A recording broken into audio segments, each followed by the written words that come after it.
I welcome you, invite you to questions and answers from the panelists. Let me take the first privilege. I would like to ask a deep question which may concern political history, and that can be attempted both either by John Singh Inti Kathar or Ram Tera.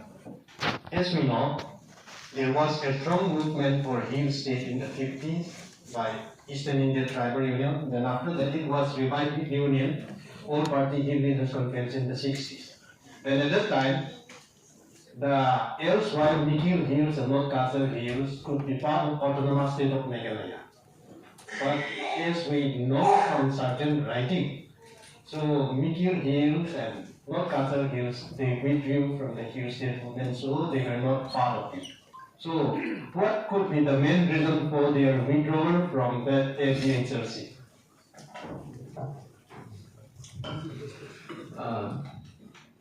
APHLC from Karbi Anglong NCS, we did not withdraw. Only the Congress people withdrew.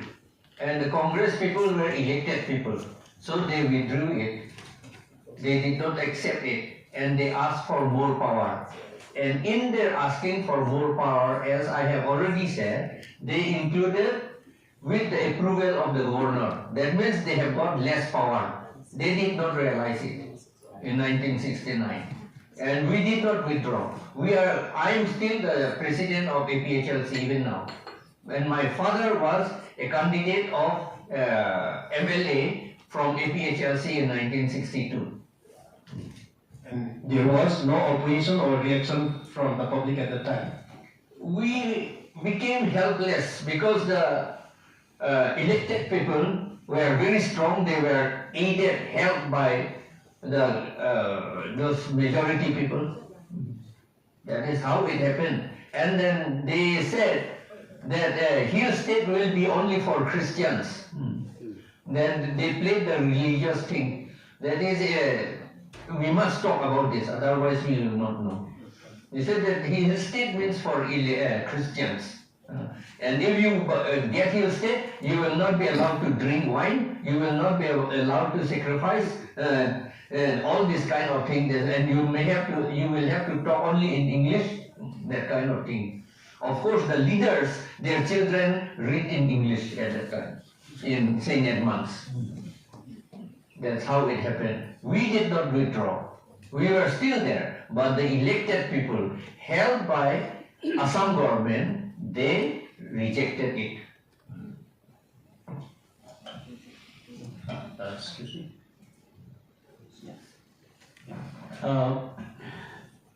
Just a common interjection for both the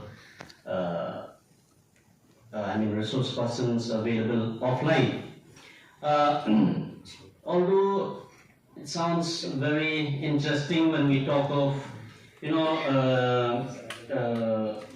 asking for a separate state or autonomous state, and when we look at the 6th schedule, paragraph 12 of the 6th schedule provides that no act of the legislature of the state, in respect of matters specified in paragraph of the 6th schedule shall apply to the Mosque Council. That is the provisions that was primarily placed under the paragraph 12. But except in these matters, appointment of chiefs and headmen, social customs, and inheritance.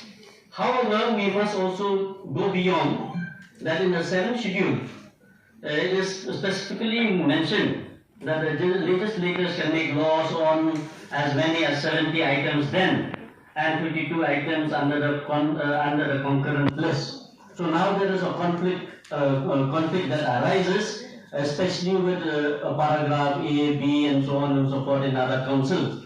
But my point is, when there is a conflict between the state and the autonomous council, there are two principles that we must understand. That is the fundamental human rights under the constitution that allows for the state to make laws, And the second thing is, as somebody has mentioned, Chief Justice Hidayatullah, who said that this is the sixth schedule is the constitution and the constitution.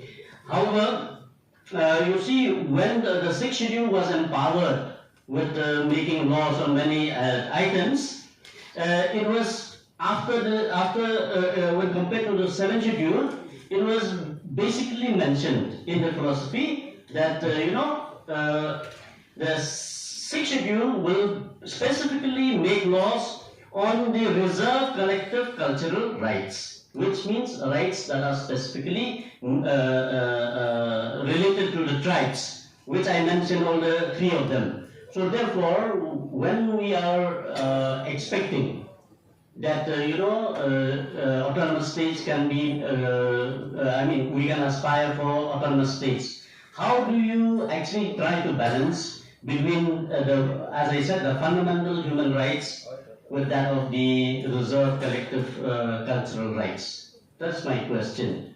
Which means, are you more interested in development, or are you more interested in preservation of whatever has been given under the sixth schedule?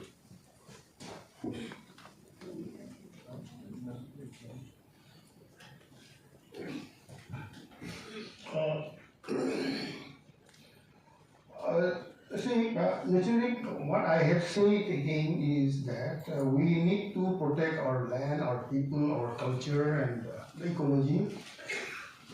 So, demanding autonomous state does not mean that we relinquish all this, we give up all these hopes and that. No. Demanding autonomous state means we want to be free of interference from the center and the state, unless there are specific things which are really needed to be governed by the center and the state. So that's why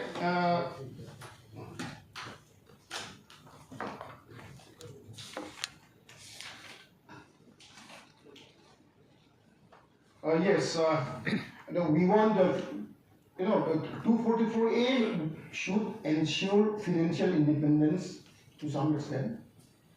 And also, concern is of course very much there. And when we demand for autonomous state, then it means at the same time we also want control over resources, means what? Especially mining. Especially mining. In mining, in our place, this sand is there, coal is there, quartzite is there, platinum is there, uranium is there, and there is a little talk of lithium. One of the most precious things in the air. So we want control over those things. So there's no question of giving up the other thing. Is it okay? Can I ask? Yes, sir. Well, thank you very much. Very interesting conversations. Dr. Elvin Theron brought about very interesting issues about what is wrong. My question is, it's slightly a question related to disconnect. We in the Northeast are not in the decision-making process in the government of India. It's very clear. That's why we don't get what we want.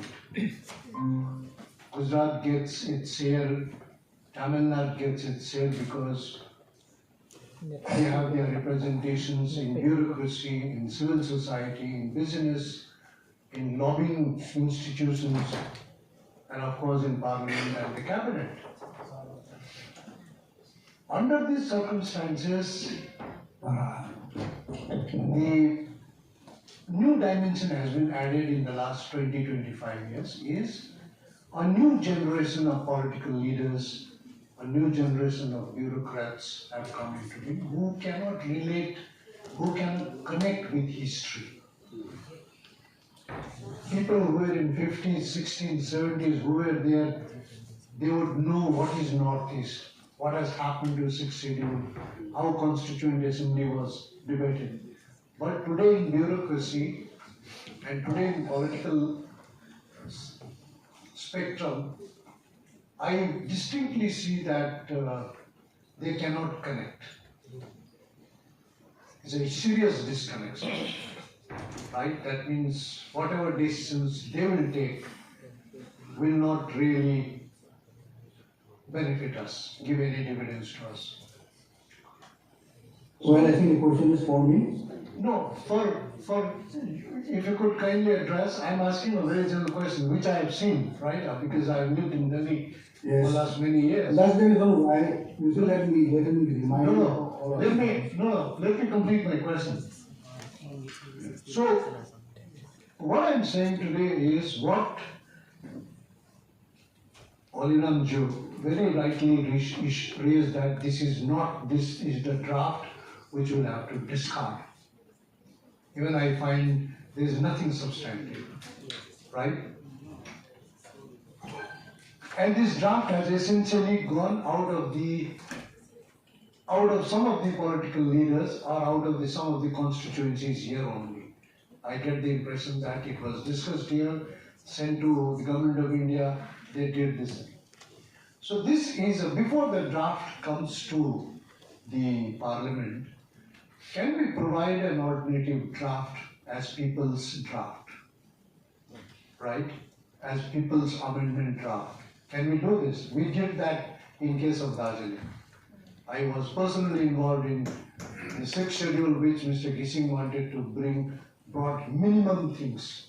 So we said, no, that is not the draft we want, this is the people's draft. So we said all the Hill Council members should be MLAs, the chief executive should be in the rank of at least deputy chief minister or chief minister. So the moment we said that the people who were making decisions, they withdrew from the process, right?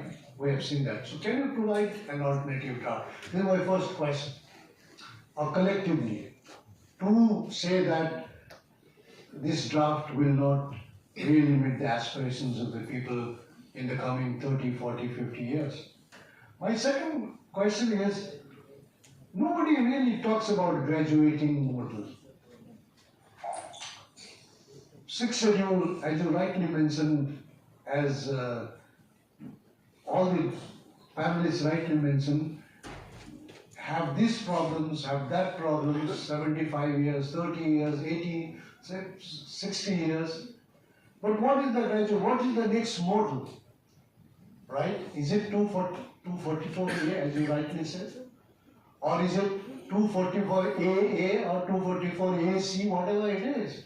Where is the graduating model? And the graduating model has to be emanated from among the councils.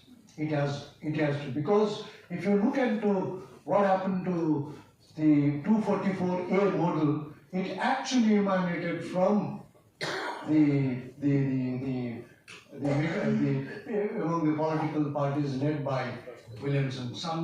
Because I was reading that they started pushing this draft or that draft, government saying that, they started saying, oh, we don't agree this, they gave this. So the entire process of an alternative model or graduating model has to be. Is there any thinking on this kind of initiative? Thank you very much.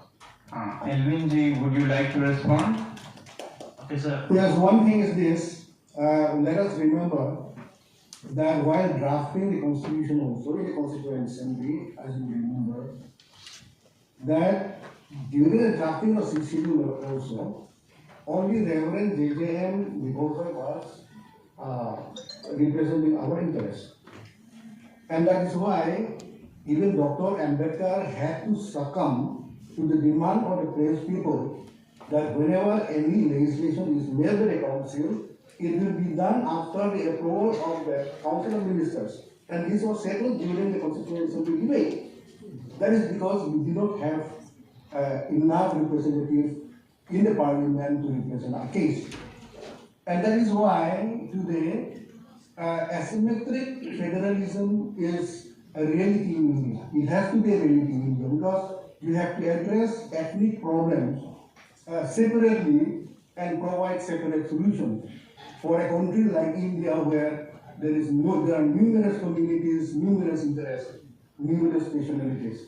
So I think sixth schedule, within sixth schedule itself also, as I mentioned today in the morning, that there is an asymmetric application of the provisions of the sixth schedule.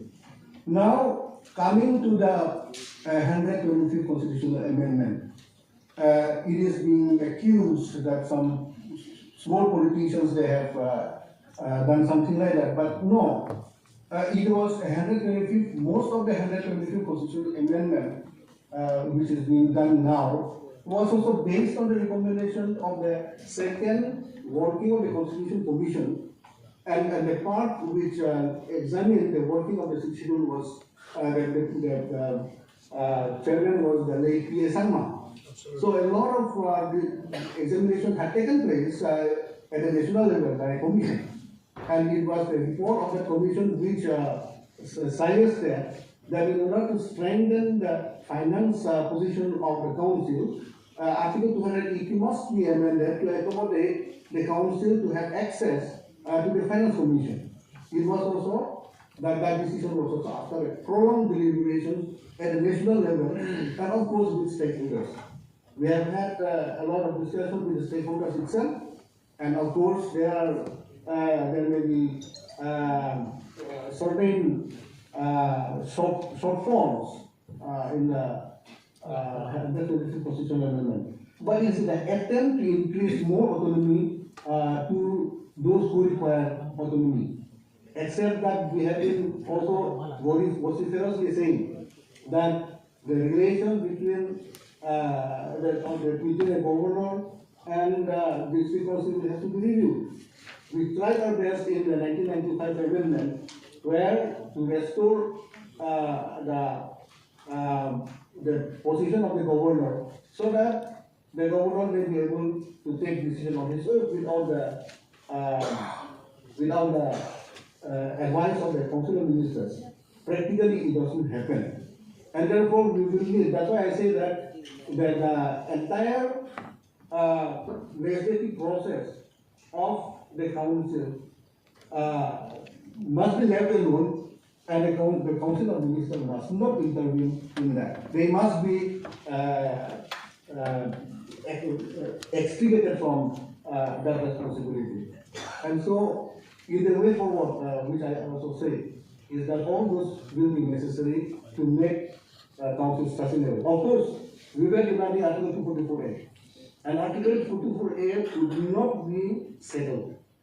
And because of that, all the time, be it 1995 amendment, be it the Accord of 2011, be it the Accord of 2021, all the stakeholders that Canberra have had in the past 2 decades, it is always government proposed, it's not our proposal.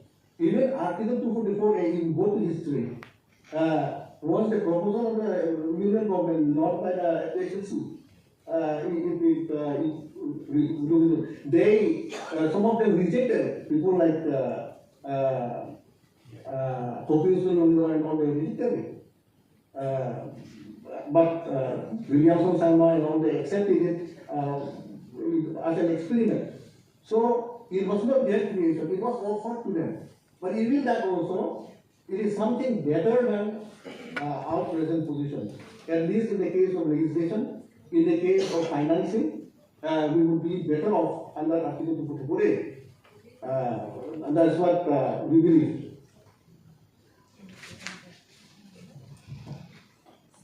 Any other responses or queries?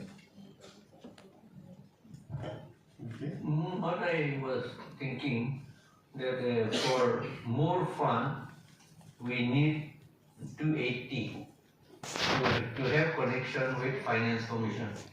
But in 275 was the article, is the article through which fund is sent to autonomous councils, 6th schedule autonomous council. And in that article also, connection with Finance Commission is already written. So the reason for going to 280 does not arise actually. And if we go to a 280 at all, my suggestion, we have submitted to the government is that, to Anand Sharma committee also, that in 280 clause 3, there is written union government and the state and something there. So there after union government, comma, state and union and what is that? Autonomous council or autonomous territorial territory. If this is added, then I think it will be alright. But now is that it is added in CC. CC is along with Gram Panchayat, municipalities, such and such small thing. That means the intention seems to be to bring down the status of the autonomous council to the level of Panchayat. It is not, the intention is something. And then they said that in Karbi Anglong, it is they are all singing that we will get direct funding. There is nothing is written direct funding there. And moreover, when we were in Jakarta, we have discussed with union government also. They said that direct funding cannot be given. It is a big thing, a big matter. It covers, it relates to the whole of India. So if it is done for Karbi Anglong or Assam, it has to be done for other states also. That is what they have said, and I think this is correct. We can also understand about this thing. Direct funding, and then if it is 80, we will get direct funding. See, Assam Plain District it is already 280. They have not got direct funding. They have not got anything. I was also Panchayat secretary there. In the Plain District, nothing is there. And it also touches the federal structure. Yes, and moreover, regarding human rights, I think someone you requested human rights. It is written in the book that giving of autonomy under 6th schedule is a part of protecting human rights. It is written there. So by getting autonomous state or autonomous council, we are not against human rights.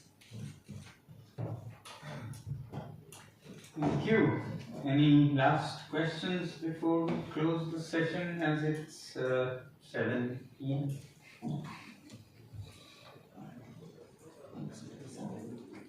Well, wonderful. Thank you for this high level of participation and engagement at 7 p.m. You're all wide awake and excitedly participating, and thank you all the three of you for keeping the discussion so engaging. I will present more than a certificate, a token of acknowledgement of your wisdom here at this conference. Mr. Kethan. Yes.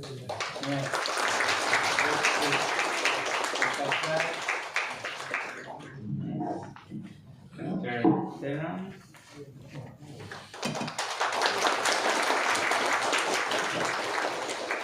And digitally to Elvin Theron. Thank you. Thank you. Thank you very much, and over to you there.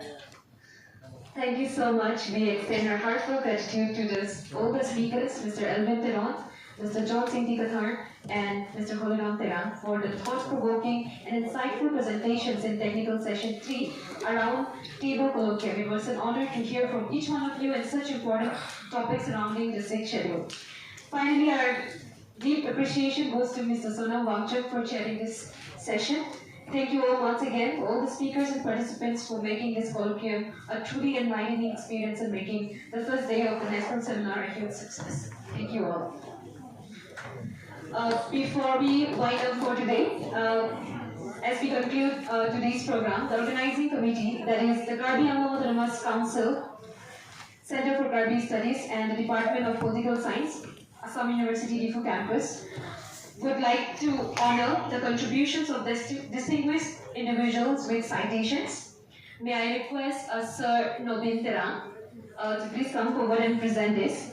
First up, we will have Larsin Baby to read the citation for Professor Raj Sekhar Basu, which will be presented by Sir Nobin Theran, Chairman of Karbi Language Development Board, Karbi Anglong Autonomous Council, and the ex-Vice Principal of Difu Government College. Now, I request Larsin to do the reading. I think he has left. Last second question. No, he was there.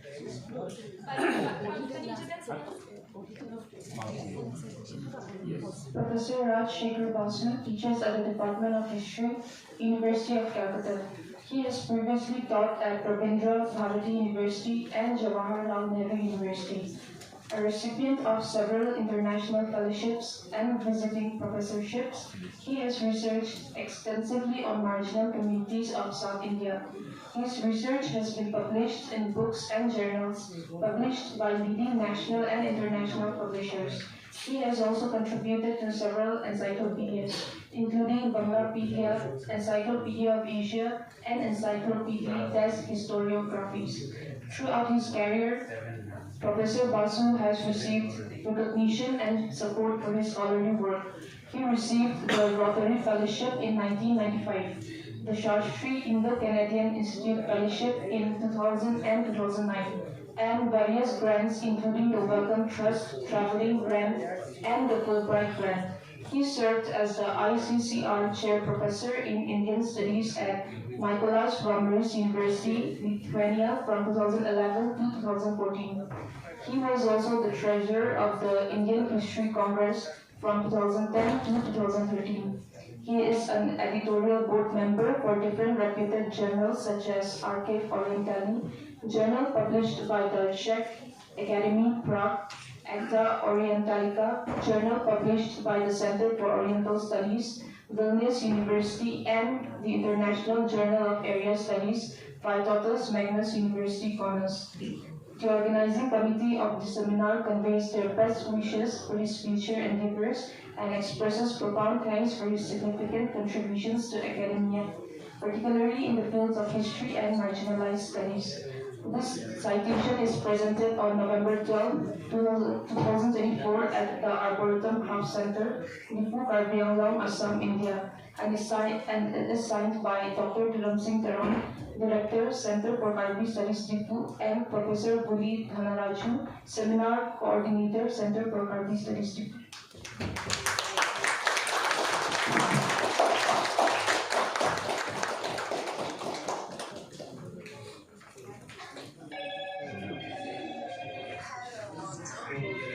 Thank you so much. I would request Abeng sir to please stay for the next citation reading to be done by Ms. Claire Tisopi, may I request. And the citation will be for Dr. Gorky Chakraborty. So may I also have Gorky Chakraborty to join Sir Novin Taran. Thank you. Citation: Dr. Gorky Chakraborty hails from the Brahmaputra Valleys, Assam. Currently affiliated with the Institute of Development Studies, Kolkata, IDSCAM, he engages in research and publication regarding developmental challenges in Northeast India. He has authored several academic publications, including Negotiating Borders and Borderlands, The Indian Experience, co-authored with Suparna Banerjee. Orient Black Swan, 2023. Citizenship in Contemporary Times, The Indian Context, edited, Rowlett, 2023. Water Conflict in Northeast India, co-edited with K.J. Roy, Partha Das, Chandan Mahanta, Suhas Paranji, Shruti Deshpur, Rowlett, 2017. Accumulation and Disposition, Communal Land in Northeast India, co-edited with Ashok Rai and Bhupen Sharma. Akar Books, 2017. The Northeast Policy and Northeast India, co-authored with Ashok Kumar Ray. Akar Books, 2014. And Assam Hinterlands, Society and Economy in the Char Areas. Akansha Publishing House, 2009. In addition to this, he has written several articles and chapters in various renowned journals and publications, and has also obtained project grants and fellowship from different research and academic organizations. The organizing committee of the seminar conveys their best wishes for his future endeavors and express profound thanks for his significant contributions to academia, particularly in the field of developmental studies of Northeast India. The citation is presented on November 12, 2024 at Arboretum Cup Center, Difu, Karbi Anglong, Assam, India. Signed by Dr. Durang Singh, Director, Center for Karbi Studies, Difu, Professor Wayne Dhanarajan, Seminar Coordinator, Center for Karbi Studies, Difu.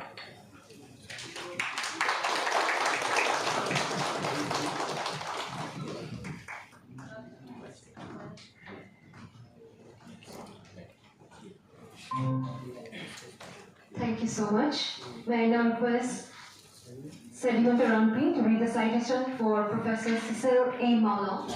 May I request Madam Cecil A. Malong to join me. Thank you.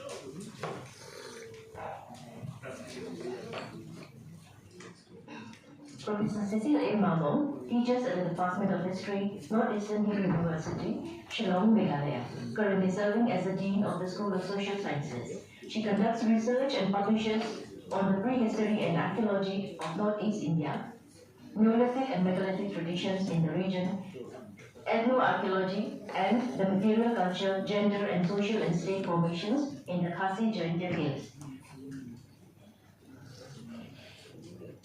She has engaged in teaching and research for more than 35 years, particularly in the excavation of archaeological sites in Meghalaya. She occupied several administrative and academic positions, showing her dedication to both academia and